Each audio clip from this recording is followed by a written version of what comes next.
What's up, you guys? We're here again with another good episode with the Chop Shop, brought to you by Urban Soul TV and High Def Entertainment. My name is DJ Ernesto. I got my co-host Queen G to my left, to my right, actually.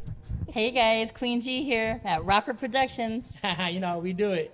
Today we have three amazing ladies that are all about the community, about helping people out that need help. I would say they're go-getters.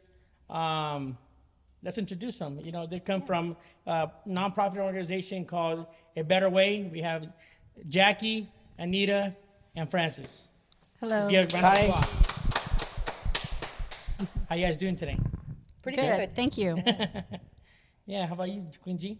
Oh, I'm doing great. I'm really looking forward to this interview. Yeah, let's Very get right interesting. into it. Right into it, yes. What do you guys do in for the nonprofit organization? Let's start with Jackie. What is your role? Well, what I do at A Better Way is I do a lot of things there actually, but one of the things I do primarily is case management. I assist clients who are coming through our doors on a referral from the county, whether it be CalWorks or TAD or Department of Behavioral Health, and I assist those clients with resources, classes, counseling referrals, needs if they have a need for their family, if they need diapers or wipes or some things, hygiene items. We assist with all that. Miss Anita? Hi, and thank you. Well, we do a lot of things at A Better Way. My main job is I am the program and community outreach coordinator. So I facilitate all of our violence intervention classes, which is our anger management, our victim impact, our peer support, our when we hurt others, our couples class, and we used to have a program working with the youth. We're hoping to bring that back this year. We're in the schools a lot more this year. I also supervise our intern program. We've already had over 46 interns there. We're bringing on some more from the schools we have contracts with. And any of our community events, we go out there and we bring awareness by having booths and everything. Miss Francis? I am the legal advocate of A Better Way. So what I do is I file restraining orders. I help our victims of domestic violence, not just domestic violence, actually victims of crime, to file restraining orders. So there's different restraining orders. So I help with the civil harassments, with the domestic and the elder abuse. Okay. And so when they go to the courthouse and they're asking to, get help with the restraining order, there's nobody there to help them. They're just handed a big packet and say, fill it out and turn it in. So that's when I come in and I help them with the process. I help them with filling out the paperwork and filing the restraining orders. I can also help them with responding on some of the cases. We had one lady that while she was in our shelter, the abuser had filed for divorce. So I was able to help her with the response of the divorce. So I help with all the legal process of family law, restraining orders, custody orders, and the response for like divorce or child support, child custody. Okay. See, that's beautiful because it does get overwhelming with all that paperwork. A lot of people don't know how to go about it to starting the process.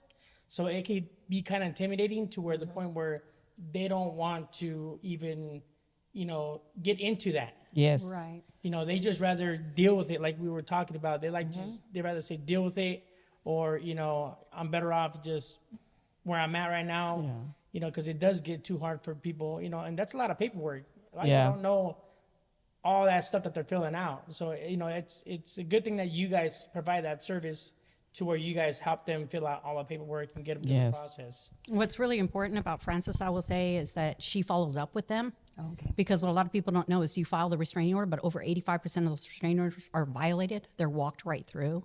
Wow. So she's always there if they want to call or come back in or they need to amend something on the order. And that's real important as well.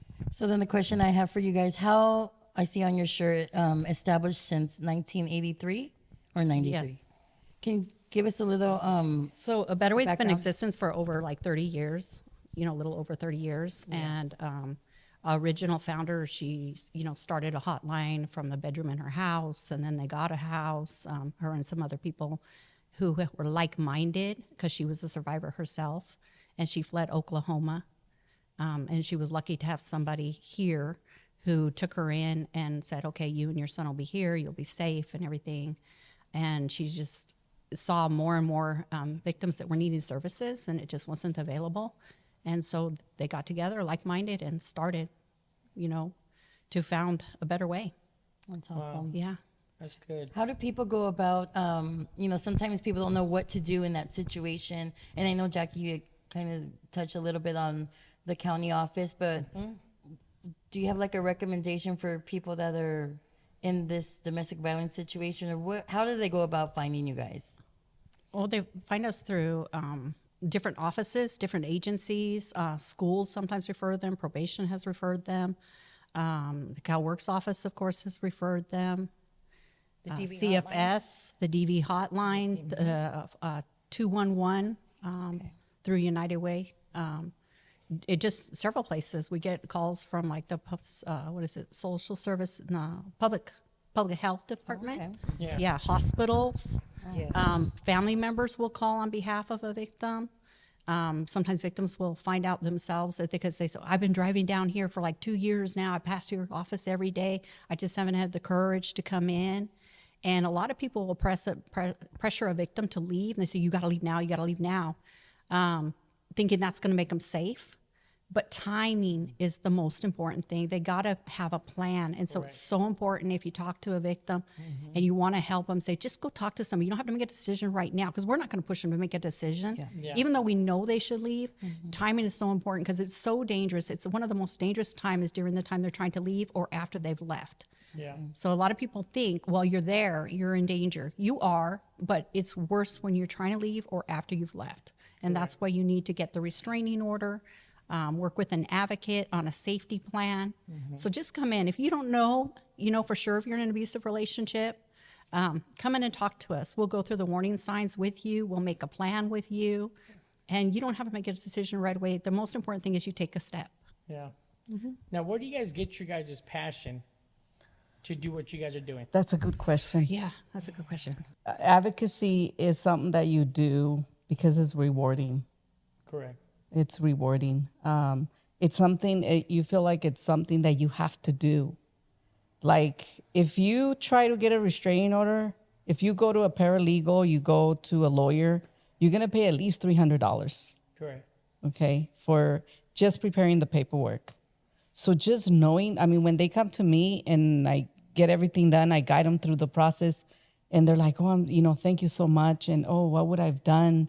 And I didn't know what to do. And I've tried to do this before and I didn't get any help. I didn't know where to go. So when you get that reaction and that peace from people that we help, that's what gets, at least me, that's what gets me going. It's like, I just cannot even think about having to charge someone for, to file a restraining order. Right. So if you don't have $300, that means that, what do you do? Yeah. So I really enjoy what I do, and I do the civil harassments too, and I've had some really, really powerful and sad stories that I'm just glad that I'm there. I like to share one story. Go ahead. Okay, this was very sad. So it was a family that was visiting another family in Adelanto. They were visiting. One of the children was playing next door at someone's home, and the kid was pulling out the plants.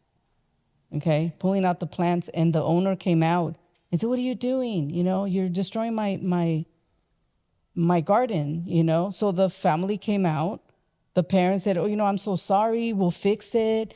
So sorry. They're pulling the child away." Taking the child away, so sorry, trying to apologize. And this lady pulled out a knife and cut the guy in the face. Oh, wow. The dad. The dad. Okay? Unnecessary. Yeah. Unnecessary. It was so sad. They picked him up, by a helicopter, and he ended up in Loma Linda. And the lady came to me, and she was just so sad, and she starts telling me the story, and I was like, "Are you kidding me?" And I said, "Do you have a picture, so we can submit it as evidence?" And she shows me the picture, and I was like, unbelievable that something so tragic, so terrible happened to that family, and they were just, visiting someone, Yeah. So that's just one of the things that I hear, that I'm just glad that I'm there and I can help them through the process and fill out their paperwork and advise them on, just what to do.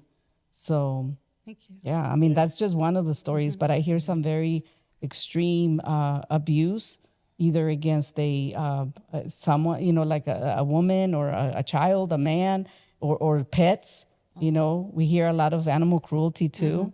So I'm just glad that I'm there, and that I can never say no. Yeah. Sometimes it's like, okay, it's getting closer to closing, or I'm at the courthouse every Wednesday, and I'm there from 8 to 2, because 2 is the last hour that they can file. So I'm there until 2, but sometimes, they come in and say, please, help me. And I just can't say no.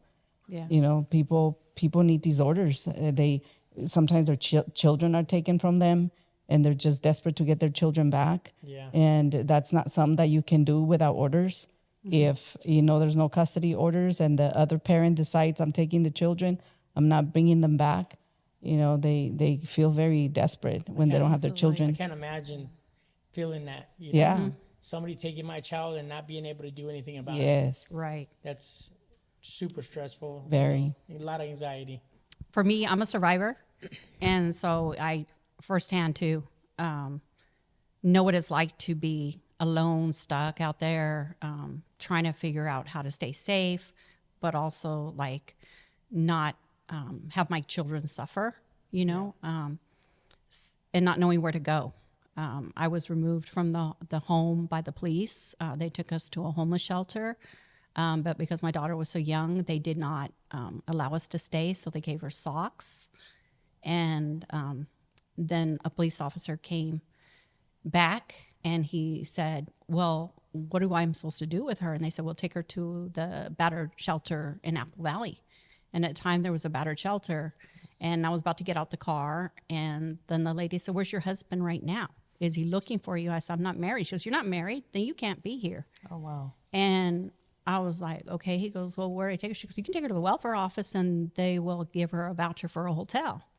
So the officer took me to the welfare office. He stayed with me. The lady asked a lot of questions, and then she said, we can help her, but there's one thing we need you to do first. He said, what is that? And she said, we need you to take her back to where you got her and get a love eviction. And he said, what is that? It's a statement from the people at the house that say she cannot stay there, so she will be homeless. And he said, you're crazy. Yeah. I can't take her back there. He'll kill her. And so she said, well, we can't help her if you don't have that. So then he just said, where do you want me to take you? I said, take me to a drugstore, because I was like, if me and my daughter are going to be homeless, she's going to have comb tear and everything. And I bought brushes and barrettes and everything. And I just thought, oh my gosh, what am I going to do? And he drove us around for a while, and then he said, hey, I got to drop you off. But by the time I got to somewhere where I thought I'd be safe, he was honking the horn, and he was out there. And they had already had my baby, because he wouldn't let me take my baby. So I was like, I got to go back anyway. And so it's really personal, right? But for me, it's like nobody should ever have to live in fear. I believe that. No man, woman, or child should ever have to live in fear of violence, intimidation, threats, anything like that, in their home, outside of their home. And what I want to see, and my big passion, is seeing people change behavior. People are capable of change. So there's some people who are violent, but they don't necessarily want to be violent. Correct. And so they've just learned it, and violence is a learned behavior. And any behavior you learn, you can unlearn with the proper tools. That's correct. And that's what I teach in the classes. And a better way, when we have our workshops and stuff, we want both men and women, teenagers, whomever. Like this month is Teen Dating Violence Awareness Month. Correct. So we're trying to get the education out to the teens too. You can change behavior. Just because you grew up in a home with domestic violence doesn't mean you have to become a victim or a perpetrator of violence. Correct. And so it's teaching people about healthy relationships. That's great. And being at a better way is like breathing for me. It's become a lifestyle, and I can speak for her. It's the same. You hear her passion when she talks about restraining orders. Yeah. Jackie, when she talks, I'm going to let her talk, of course, as well. I do like how you mentioned that it's not just women; it's also men. Absolutely. You know, elderly people, Yes. teens. Yes. You know, even pets get abused. Absolutely. There's a Let huge me add a swing. little bit to that. So when I started, I've been doing restraining orders for 14 years. When I started doing restraining orders, I would do maybe one a year for a male. Correct. Okay. Maybe one, maybe two. Okay. Very rare that a man went and filed a restraining order. Right now I'm doing 7, average 7 a month, which, you know, it probably doesn't sound like a lot, but to me it does. And it's every year it's a little bit more. Yeah. You know, men are victims too, and men Correct. are getting restraining orders. Men are raising their children more than ever. Yes. And women are also, you know, perpetrators. So there's just, you know, as far as being an abuser, it could be anybody. It could be, you know, an elderly, you know, because even older people, they abuse each other. You know, people get married very late in their lives and they end up with an abuser. So, you know, men are also victims, and sometimes it could be a little different, even though there is physical, but a lot of times it's financial, and it's more threats, more, you know, threats of, I'm going to go to your job and I'm going to say this, I'm going to call your boss and tell your boss this about you. Yeah. Intimidation and just, you know, false accusations. So yeah, men are also victims, and they're talking about it a lot more than before. Yeah. And I see them, you know, coming forward more now. And I'm sure, you know, every year is going to be a little bit more. Yeah. Shout out You to know. those men that are actually standing up now, Right. Yeah. asking for help. Absolutely. Yeah. You know. I just want to say that as being a survivor of DV, I was blessed to have an amazing case manager over 20 years ago. And because of the encouragement that she gave me way back then, it just helped me to go back to school to earn my degree, and also to just try to do something with my life after I got my degree. So I wanted to give back.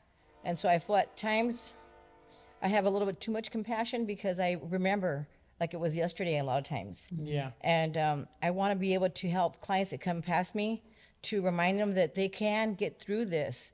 And it's not going to be quickly. It may take some time, but you will heal from this. And you have to make choices to better yourself, for yourself and your children.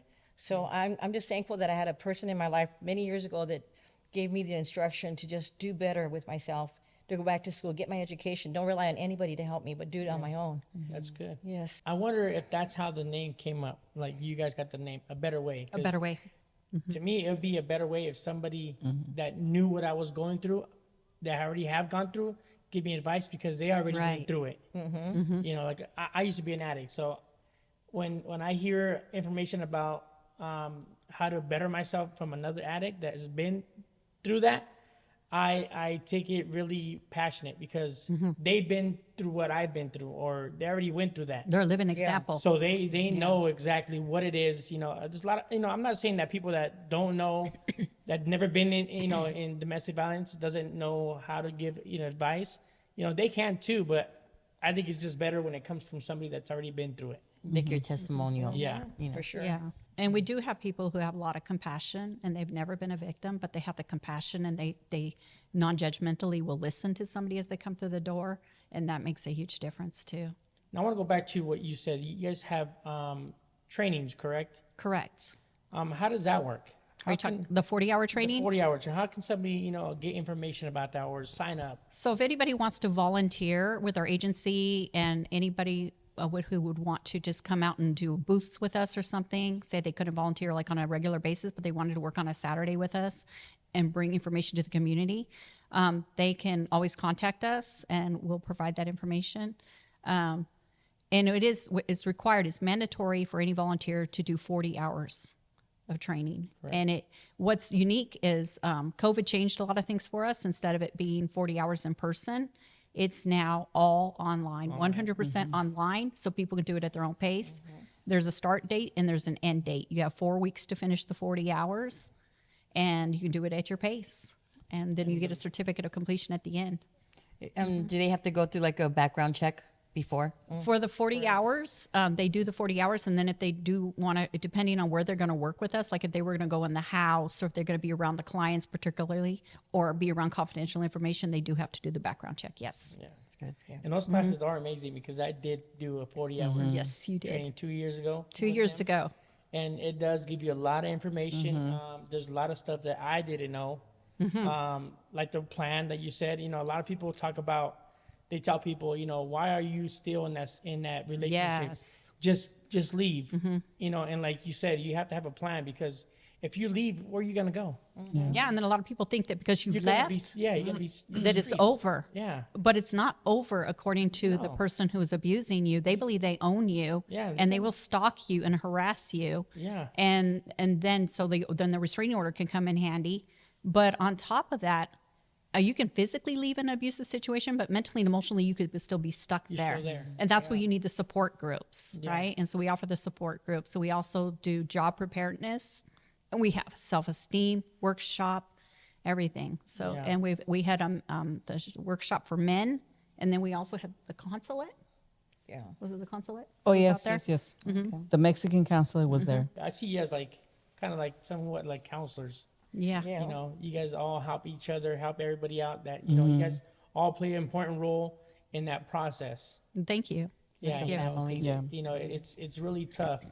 I can't imagine somebody, you know, that's in a situation like that, how they go about it. When someone is ready, when they're ready, they really benefit from our program, from any program. When they're not ready, unfortunately, you know, there's nothing you can do. There's victims that could go back 9 times. So imagine that. So when you have someone that tells you, "Oh, this is the first time that I left," or that I've done this, that I've tried to leave him, you know, we know that likely she's gonna go back, Yeah. or you know, she's gonna struggle a lot more to stay away. Unfortunately, an abuser starts abusing after the victim commits to them. So it's not like someone's going to start abusing you before they tell you that they love you, and you know, they don't. They wait until you're committed. They wait until you're invested. You know, you bought a home, or maybe now you have an apartment. And you got a You child. move away. They know when. You know, Yeah. they know. You Yeah, move away. exactly. They know when Yeah. to start. Yes. Yes. That's amazing. So that makes it so difficult for a mother, especially if they have Yeah. children, to just say, "Oh, you know, I give up." You know, they don't give up. You know, mothers don't give up to keep their family together. Correct. You know, until something really bad happens, a tragedy happens, and then they have no choice. They have to do something. Yeah. But they don't give up. Go ahead. Go ahead. How many families do you guys house? Can you talk about a little bit about that and the day-to-day functions of A Better Way?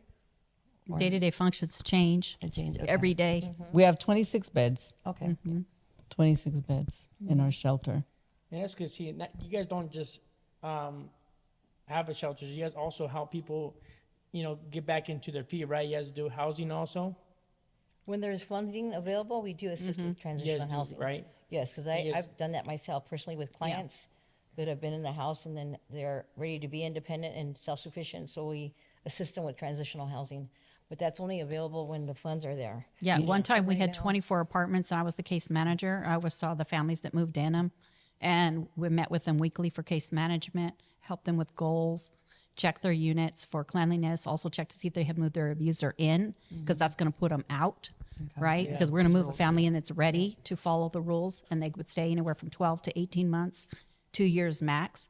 Most of them saved money. We had a few families that purchased homes, and you know, with the support of us. And then we had some abusers that did track their victims and go in, destroy property and everything. And the apartments, they very much supported our program, respected what we were doing, and understood the need. And they would help move, relocate the victim to a different apartment, change locks, whatever they needed to do. So we had a huge amount of support. Then we lost our funding through HUD. And it was a very difficult time. We thought we were going to lose all their homes. We were going to be gone. Like, all you guys are going to have to move out. And at that time, it was 17 apartments. and their families, and we were asking anyone for help. But then Housing Authority and some private people decided to step in Nice. and let them stay. And it was going to be a temporary, and it's become permanent. Wonderful. Yes. Yeah. So if a victim gets housing through a program because they're victims of domestic violence, they can stay in that home, in that apartment for a long time. It's not like Section 8. Section 8 right now has a limit of 5 years. But if you're a victim of domestic violence and you get one of our apartments, they're there for years, 10 years. Yeah, there's no There's no cutoff limit. time. No No. cutoff. As long as they qualify every year that they have to recertify, they stay there. So that's another reason that we don't have many apartments available, because people Yeah, stay they're there not for leaving. so long. They're not leaving anymore. See, this is all good information. You know, for people out there that don't know, you know, this is really valuable information for them to, you know, reach out if they're in need. Absolutely. And if they're afraid to stay in the local area, say their abuser's local, whether male or female, because they can come in to the shelter, you know, and whatever your sexual orientation is, you know, we don't discriminate. Anybody can receive our services. One of the things that's important to know is we're connected with all the other shelters, and, you know, we send people across the states Yeah, and everything. So if they're not safe here, they can definitely go somewhere else. that's what I was about to ask. You know, is this the only location you get, you know, on the high desert? Are you guys, you know, in different locations, or do you guys just work with other shelters? Yeah, we just connect with the other ones. Yeah. Okay. Yeah, we're But part of. only- There's a coalition Small. of Yeah, 7 it's a different coalition, domestic yeah. violence agencies here in the desert. in the high desert, Nice. correct? Yes. In the high desert and, you know, throughout Okay. San Bernardino It's a County. national hotline. If you call a national hotline for domestic violence, every shelter is listed. On there. Yes. Yes. Now we are part of California. What is it? California Partnership to End Domestic Violence. So we're a part of that. So we're included on their website, and if you go on their website, you'll find our information. Yeah. 211 has our information. And there's also the National Network for Domestic Violence as well. Now, do the Department of Corrections, do they also call you guys when they come up to a domestic violence call? Law enforcement has recently, in the last few years, called us out. So I've been down as the speaker for the Sheriff's Department to talk to all the new recruits. Okay. So that they're not just arresting people, and that they also understand that it's dangerous for the victim to sometimes talk to you, and they may recant, and that the abuser may just be hiding around the corner when you think they're gone. They're evading arrest, but it's dangerous for the officers because many officers lose their life. So we want them to be safe as well. But we don't want them just arresting the victims. A lot of times the victims have been arrested. Some of them have been strangled. A lot of people say they've been choked, but strangulation is by asphyxiation. Choking is with an object. So even sometimes, like, well, you know, someone choked me. So, yeah, I got choked. People, you know, minimize it. They minimize They the minimize it. crime. And you don't always see the marks right away, but the marks come on later. So it's really important to do the follow-up. And so it was really interesting that they were asking us to come back out, and then they actually did a fundraiser for us.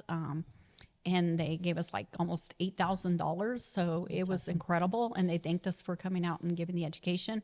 But it was really hard, the questions. I go places and people talk to us, but I had like 75 questions within like 15 minutes. I was just like one, boom, boom, boom, boom. They really wanted to know.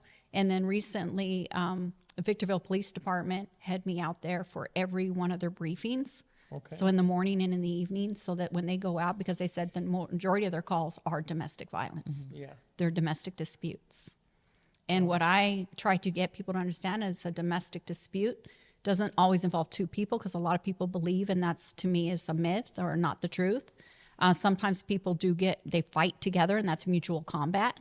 When both of them are fighting, but sometimes it's through defense that the other person decides, you're going to keep beating me up, I'm going to start fighting you back. And other times it's one person who's very submissive and the other person is just attacking them, and you do not have to do anything to elicit somebody to start hitting you. Yeah. And if they're not hitting you, they could be verbally controlling you. It's a number of things. But yeah, so we're really happy that the police department is on board. They show up quick to our office because we've had abusers come there. Yeah. And so That's good. That's it's good a to risk, but it's worth taking. Like we said, it's emotionally draining sometimes, but it's always rewarding. know. That's good to know. So you guys were saying earlier that it's based on funding. Yes. If somebody wanted to donate, what would they do? As far as like the public, or how does that work? Most All of the time they come donations are in. welcome. Yeah. They come in. They can do it through our website. Yeah. Yeah. Yep. Reach somebody out from the office. Yeah. We had a man just come in yeah. today that he was there 2 days ago and he donated money. Wow, that's amazing. That's good resources. And he Yeah. brought his friend who was 90 years old. Oh, wow. Yeah, it was really nice. Yeah. Hey, Queen G, you know what time it is? Oh yes. It's Nessa Shots Fired. Shots fired for Nesto. All right, we have this segment that's called Shots Fired, where we go around and we give a shout out to anything that we like. You know, Nice. You could be thankful for something. It could be anything. You know, your work, your family, journeys that you've gone through, experiences you've gone through.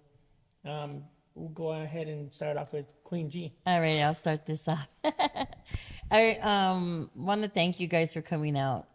This is I think a lot of people have been through something like this, but don't know how to express it or who to reach out to.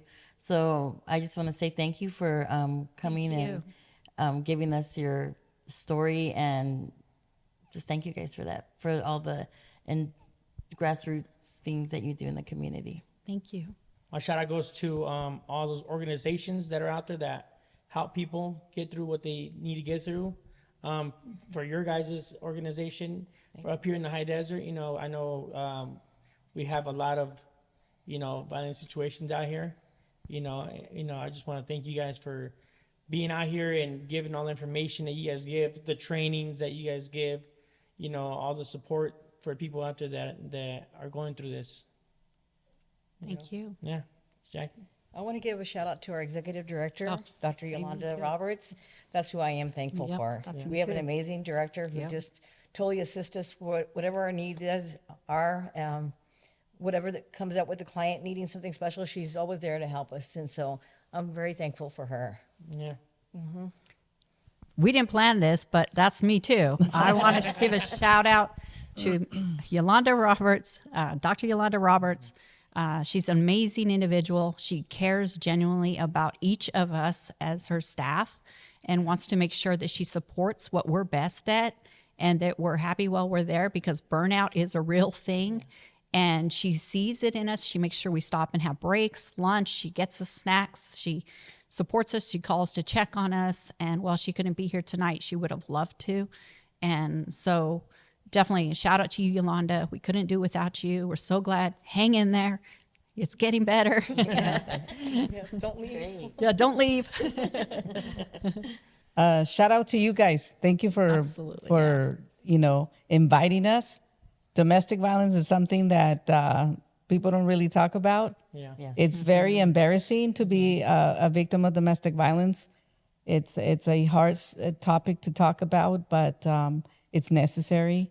People need to be reminded that everybody has the right to be happy, and there's never ever an excuse for abuse. Yeah. Never. So you know that's what victims do. They'll minimize it. They'll blame themselves, but there's no excuse for abuse.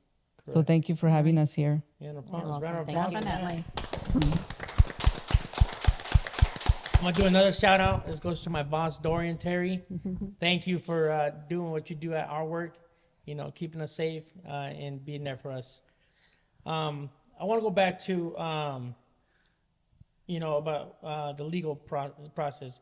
How long does it take for like a restraining order or anything like that to go through? So a domestic, the same day. The Same day, as long as you get there before 2:00. File. We fill out the paperwork, get it all ready, signed, and file it. You file, and then this paperwork it's taken back to the judge. The judge goes through it, makes a decision.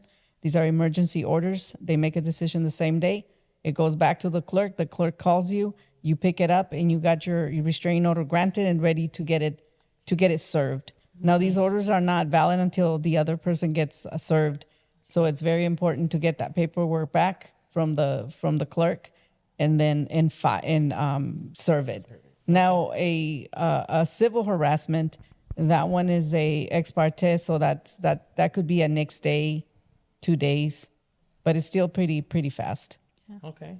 Yeah. Imagine that's some of the questions that people ask, you know, or when they're in the process of trying to Right. go out and get help, you know, I imagine that they say, oh, that's going to take too long. Yeah. Well, one thing that a lot of people don't know is that a domestic violence restraining order has a move out order. And when I tell them, they get so happy. You know, I was like, he's going to move out today. Yeah. You know, so that's really, that's always really, it really makes me happy to be able to tell them, because a lot of times you can be in a relationship and you're done. Okay. So let's say you're on the lease, you meet someone so great and they move in. Okay. You have a relationship, but you want to end it, and you end the relationship and you say, okay, well, you got to go, get your stuff and go. They don't want to go. They'll say, nope, I'm not going to go. Yeah, So there's only two ways of getting this person out. Either you get a move out order with a restraining order, or you're going to have to get an eviction. But you can call the police, and if he says, I live here, you know, the police can't really do anything. Yeah, I see where they ask them, as long as their name is on mail that gets there. If they had any one piece of mail. Yeah, Yep. that you know they can't Yes. they can't force them out of there. That's correct. Yes. That blows my mind. You know what I mean? That they Yeah. would do that, even even though knowing the situation that they are going through, they're willing to leave the the person that's causing that damage, that harm, in the same house with them. There's a lot of couples right now that they live together because they bought a home together. So both are, this is my home. Yeah. It's my home. Well, it's my home too. And that they just live in a very toxic environment, in a, bad relationship because of the home, Yeah. But once they find out, hey, you can get a move out order, that's pretty cool, because you can get them out the same day. I wish people would take into consideration what happens to the children. Because it becomes a lot of focus on the adults that are fighting and everything, but the children are exposed to it. They're watching it. And if they're not watching it, they're listening to it, or they can feel that energy, and they're not going to feel safe. Children who witness domestic violence, they often have trouble socializing. They have night terrors. Even after they come into our apartments, they would have night terrors. They're up in the middle of the night. They don't want to sleep, or they don't feel safe. Or they miss the other parent and they feel torn because they love the parent who's hurting the other parent. They don't know how to function in school, so they get in fights at school because they learn that behavior. It's a number of things that are happening with the kids who are being exposed to it. And I always tell the parents, how do you look into their eyes and tell them everything's going to be okay when you know you're planning on returning or staying? Yeah. Because you're lying to them. Yeah. They can't be safe. They're not making the choice. And it's having a tremendous impact on them. And in some of the homes where there's domestic violence, a lot of the children are also being abused. How do you guys balance, your work life and your home life? That's a good one. Bailamos, go home, relax. Relax now. I think we all have different things. I have cats. Okay. So, when I was raising my children, my kids, I was a single parent. So, everything is for the kids, and everything you make is to pay your bills. And you don't get to have, the things that you enjoy having. It's all about the family. It's all about the bills. Now I have a husband that supports everything that I do, anything that I want. Congratulations. So, I'm happy. I started with one cat, and now I have many cats, and I have 2 dogs. So I get home and it's like feeding the dogs, cleaning after my cats. And what are we going to do? Have a beer, relax, Netflix. I forget all about work. Sometimes I'll get some emails because there's some people that I do tell them, please call me if you need something. Most of the times I just say, from this point on, make sure you pay attention to what the clerk tells you, the instructions, and pay attention to what you need to do next. Yeah. But yeah. That's a great question. I'm getting better every year.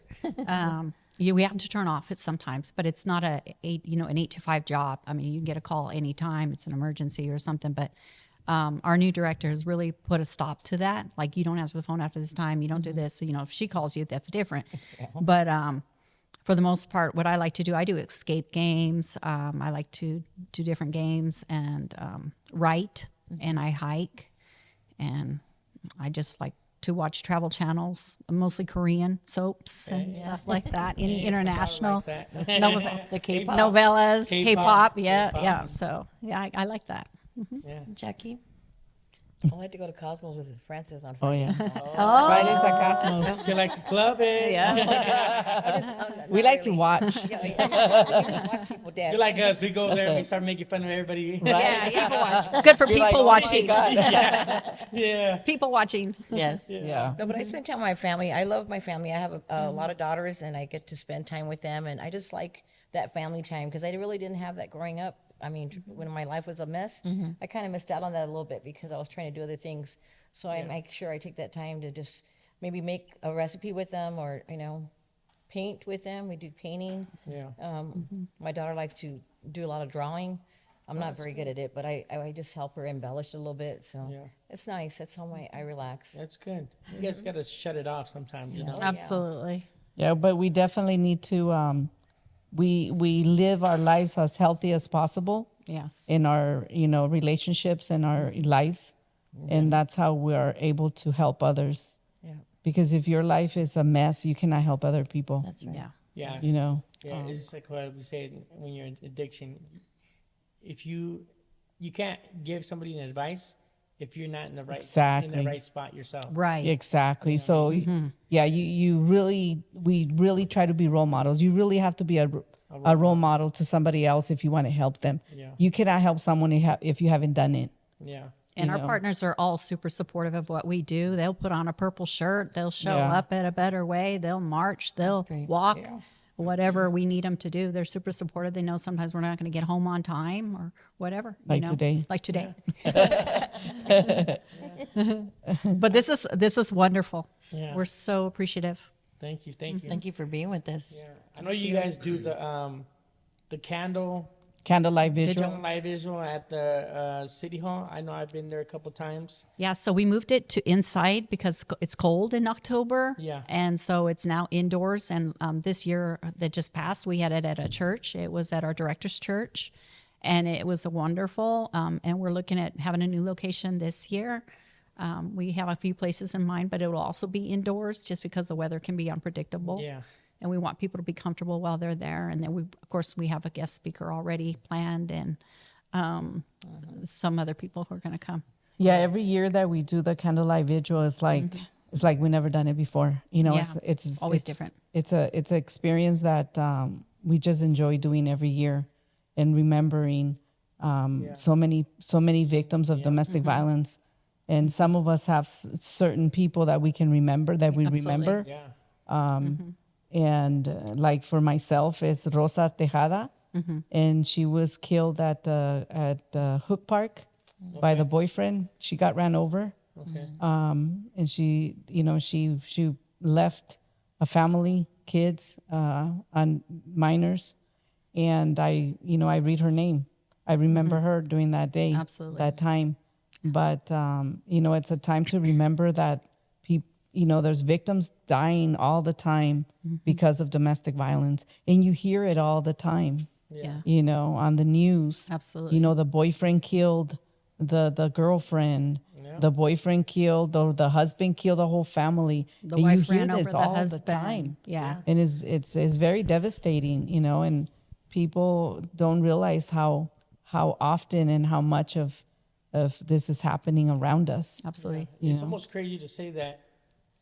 It's almost becoming like a normal thing Right. to hear that. People are desensitized to Yeah, it. it's just like when they hear something like that, it's just like, oh, it's another. They hear domestic It's violence. another one. Yeah, they hear Domestic the word dispute, violence, they're domestic- fighting, couple fighting. Yeah. They don't know the situation. Right. A lot of people say, well, they probably both, Yeah. Exactly. ended up deserving it because Yeah. they were both, Or she should have left. She likes it. yeah, they like Yeah. to stay there. They like it. They like Obviously, it. that she hasn't left because she likes what she's in. Yeah. Right. And that's not the case. That's true. A lot It's of not. people, like we said, a lot of people are scared to leave, Mm-hmm. or they don't know how about to go on that process.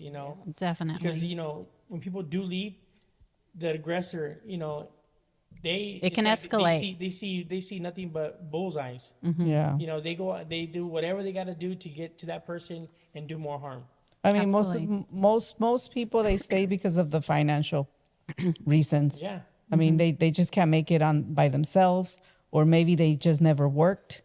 And that makes it very difficult for someone to put themselves in a situation where they don't have a job.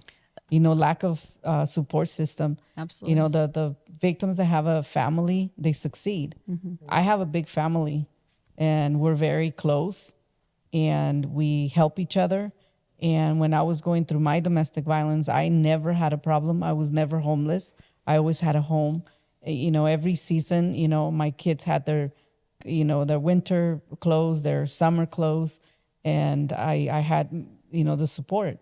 But, sometimes you meet victims that don't have anybody, their relatives are in another state, or they're in Mexico, or they're not close. They feel like their relatives are worse than the abuser that they're with. There's so many different reasons why they don't have a support system and they don't succeed.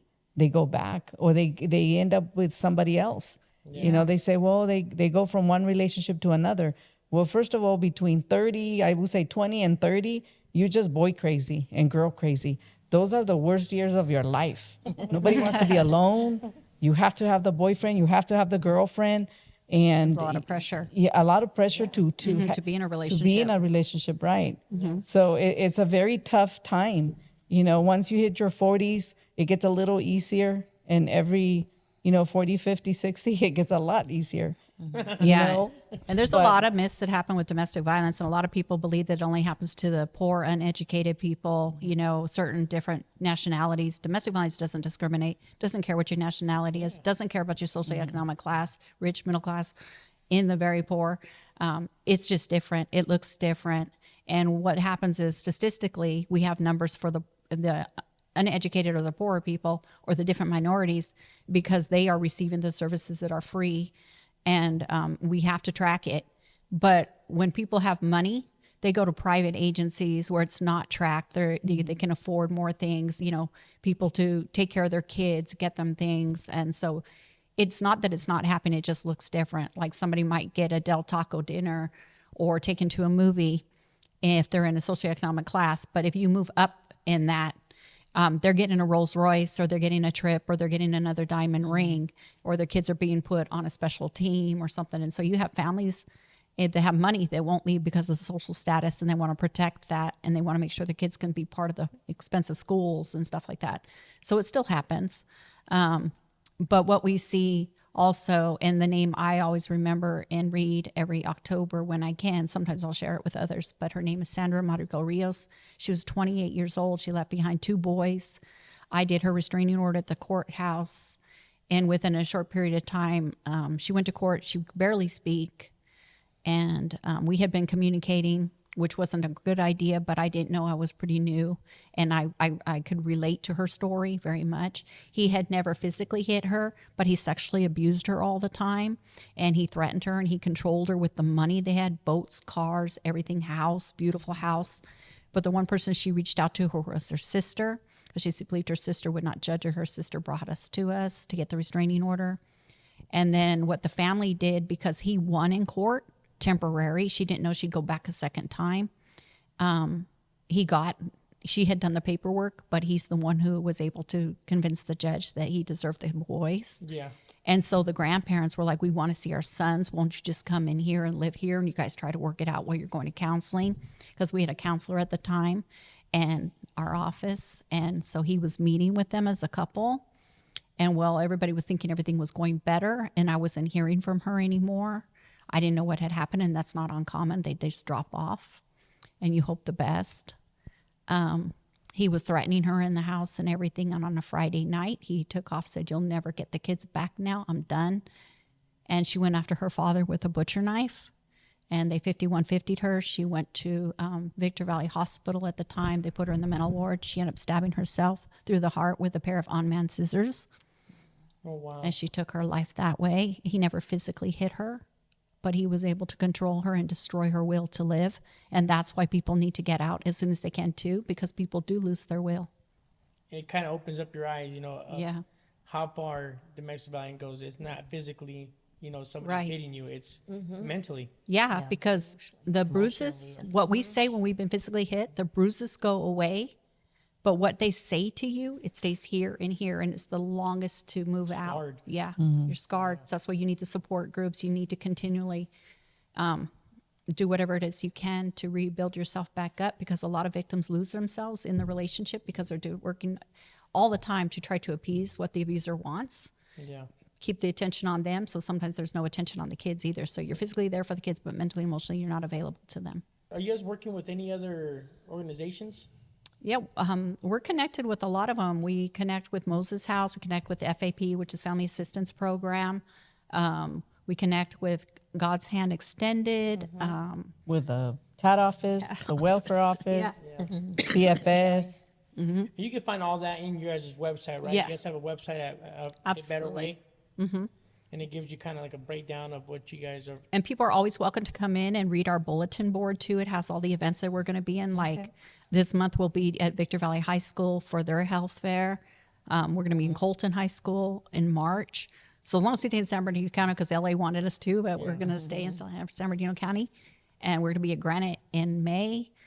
These are more private events, but there are some that are public. And like the Spring and Easter Festival, we'll be out there. You guys are in college too, right? And we'll be at the college next week. Francis and I will be speaking on conflict resolution. Yeah. Last year we spoke on healthy relationships, and I've seen this that on your guys' website. time, yeah, we'll be You there. know, and you guys update that, right? We do All the update events it. that you guys are doing? Yeah, any new pictures and everything. And we did have a planned fundraiser, and we invite everybody to come out to any of our fundraisers. We can always use the support. It was going to be a bowling thing, but it was just too soon after Christmas. So people are like, oh, okay. Yeah. So we have put that off, but we will be announcing it as soon as we get that up and running again. Okay. Do you guys take donations of any kind, like for clothes for the families or Jackie. Well, we're not really supposed to do that, and I did one today because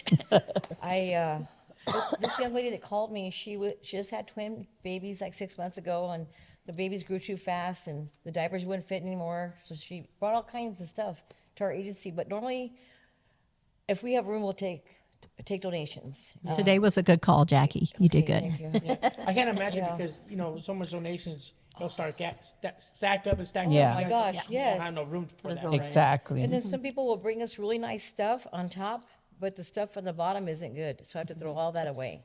So that takes time to do that. Remember, you guys, get the good stuff. We go through the whole thing. Yes. Yeah. Because if you wouldn't wear it or want it for yourself, Exactly. please don't bring it for our survivors and our families. Yes. We appreciate all the thoughts of donations, and yes. there's nothing that we don't appreciate, but please bring something that they can use. Yeah. If you wouldn't wear it, We they don't want it They for don't them. want. Now, do you guys- They're not gonna wear it. Now, do you guys take like any like stuff like hygienes and stuff like that? Would you guys consider taking stuff like that Oh, yes. doesn't go bad? Yeah, we do do that. We take hygiene kits. There's some agencies that put them together for us, and they give them to us already ready to go. So we have them ready for anyone that is in need, walks through our door and needs Have some something ready to hygiene. go? COVID changed a lot of things for us because before we had our classes there, face to face. Yeah. So we always had Parties. clients coming in and out. They would stop by and they would tell us, what's going on with them. We have a clothing If they closet. needed something, if they got a job and they needed clothes or they needed shoes, it was easy for us to share all the donations and help them out. But now that everything is online, our classes are online, we don't see too many clients, in the office. So things have changed. That's why, we can take only so many donations. And then once our storage is full, then we have to wait until we give out those. Yeah. Catherine's closet's full. Daisy's house doesn't need it anymore. Yes. But if I have a client that I know has a need of certain items, if someone calls and they have that need, then we will take it. Because it's always a good fit for us if we have a need and we can actually get a donation that can fit that need. Yeah. And don't forget, it's male, female, children, elderly, not just women, right? And Not teens. just women. And teens. Teens. So one thing that I didn't say is anybody of the age 12 and over can file a restraining order. So there's teen dating violence happening in the schools, and they can also file a restraining order against their boyfriend, girlfriend. Okay. So it's happening among the minors too. Oh, okay. Yeah. I didn't know that. Yeah. Well, it's a pleasure having you guys here. You know, I hope you guys had fun. Thank you. Absolutely. We Thank you learned a so lot from you much. guys. Where can they find you guys if they guys need to get a hold of you guys? 14114 Hesperia Road in Victorville. Okay. Yeah. And then they can also reach you guys. Well, they can At go on. 760-955-8010. Anybody needs help, that's the location. That's the number you guys can call. Get the website. To be willing to help. The website.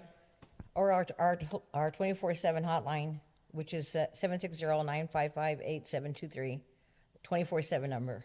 24/7. You guys heard it. Our website. Website too, right? Yes. You can get a hold of you guys on the website. All right. Well, it was a pleasure having you guys. Thank you, ladies, you. so Thank much. you. Don't It was nice forget- meeting you guys. Yeah, you too. Don't forget to follow us. Download the app at Urban Soul TV. You can find all our interviews that we've done there. Give a like, subscribe on YouTube. High Def Entertainment, and yeah. Thank you. guys. Thank Thank you. you. All right, peace. Yeah.